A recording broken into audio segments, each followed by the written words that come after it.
बात रामपुर की स्वार विधानसभा सीट की, जहां उपचुनाव की लड़ाई को सपा के फैसले ने बेहद रोमांचक बना दिया है। दरअसल 60% मुस्लिम आबादी वाली सीट पर सपा ने हिंदू प्रत्याशी उतारा है, तो वहीं भाजपा गठबंधन ने पसमानदा प्लान चला है। समाजवादी पार्टी ने जैसे ही सीट पर हिंदू प्रत्याशी के नाम का ऐलान किया तो पार्टी के भीतर से ही बगावत शुरू हो गई।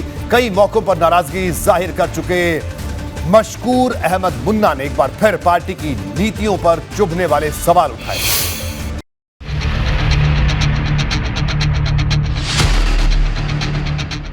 रामपुर की जसवार विधानसभा सीट पर आजम खान और उनके बेटे अब्दुल्ला आजम का सियासी सिक्का चलता आया है। उसी सीट पर अब खतरे के बादल मंडरा रहे हैं, क्योंकि समाजवादी पार्टी की तरफ से जिस प्रत्याशी के नाम की घोषणा हुई है उसके खिलाफ स्थानीय स्तर पर बगावत के सुर बुलंद हो गए हैं। दरअसल सपा ने स्वार सीट पर अनुराधा चौहान को प्रत्याशी बनाया है। इसमें चौंकाने वाली कई बातें हैं, क्योंकि 65% मुस्लिम वोटर वाली सीट पर सपा ने हिंदू दांव चला है। यानी अब सपा के प्रत्याशी की टक्कर भाजपा गठबंधन के मुस्लिम प्रत्याशी से हो गई है। सपा के लिए चुभने वाली बात यह है कि प्रत्याशी का नाम सामने आते ही बगावत शुरू हो गई। पार्टी के नेताओं ने यह कहकर मोर्चा खोल दिया कि अनुराधा पार्टी के सदस्य भी नहीं थी। आरोप लगाया जा रहा है कि सपा इस चुनाव को सिर्फ औपचारिकता निभाने के लिए लड़ रही। इसमें मुकाबला नहीं होगा कुछ भी। समाजवादी के जो प्रत्याशी इनका नाम बता रहे हैं, आप अभी सुना है नाम हमने, ये तो हमारी पार्टी के मेंबर भी नहीं है, बसपा में थी अभी तक। ये चुनाव में जरूर जिला पंचायत के दिखाई दी थी है, तो ये भी अनवार के साथ आई थी। अनवार लेकर आया था ना, अनवार के साथ रहती थी उसी साथ। नहीं कोई मजबूत कैंडिडेट कहाँ से होंगे, उनके जनाधारी नहीं है। ये पता नहीं किस हिसाब से उतारा गया। अभी तो ये एक बात तुर्कों के साथ बहुत बड़ा धोखा हुआ, तुर्क बिरादरी के साथ। तुर्कों के 3 आदमी हमारी बिरादरी के मजबूत लोग जो सपा से जुड़े हुए हैं, वो टिकट के दावेदार थे स्वार के, उन्हें शायद कह दिया गया था। और 2 लोगों ने पर्चा तैयार करा लिया था। एक साहब का पर्चा तो सुबह तक तैयार रहा है।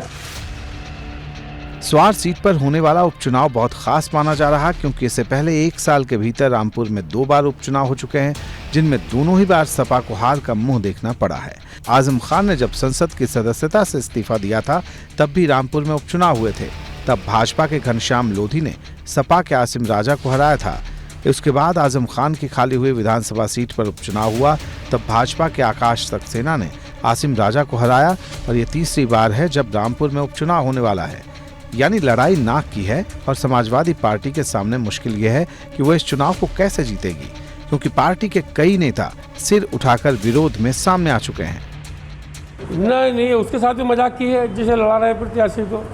कहाँ, जब प्रत्याशी का फील्ड में कुछ है ही नहीं, चुनाव की कोई तैयारी नहीं है, समाजवादी का कोई वर्कर क्षेत्र में नहीं है, स्थानीय आदमी को बिल्कुल नंदाज कर दिया आपने, जिनसे वायदे कर रखे थे।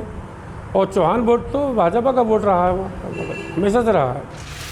सपा के लिए मुश्किल का सबब सिर्फ अपने कुनबे भर से नहीं है, बल्कि एक चुनौती विरोधी खेमे से भी मिल रही, क्योंकि अपना दल इसने जिस शफीक अहमद अंसारी को मैदान में उतारा है, वो पसमानदा समाज से आते हैं। और आंकड़े बताते हैं कि सीट पर 5 बार भाजपा जीत दर्ज कर चुकी है, जबकि समाजवादी पार्टी के हिस्से में ये सीट सिर्फ 3 बार ही आई है।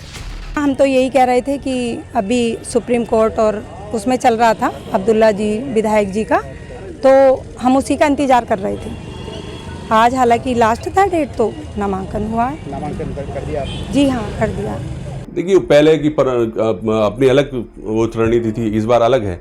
सब परिस्थितियां अलग अलग हैं। इंशाल्लाह 100% चुनाव जीतेंगे। कोई चुनौती नहीं है, कोई चुनौती नहीं है। रामपुर में कई तरह की चर्चाएं आम हैं। एक चर्चा ये भी है कि क्या अखिलेश यादव को मुस्लिम वोटरों पर इस कदर यकीन हो चुका है कि वो हिंदू प्रत्याशी उतारकर भी मुस्लिम बहुल सीट से जीत सकते हैं।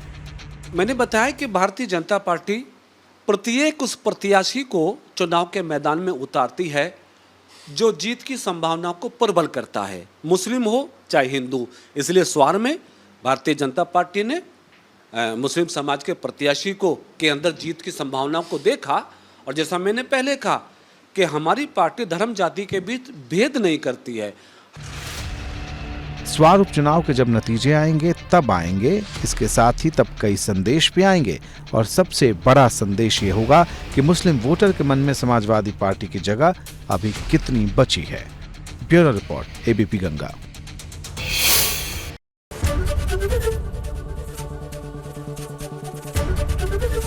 एबीपी गंगा, खबर आपकी, जुबान आपकी।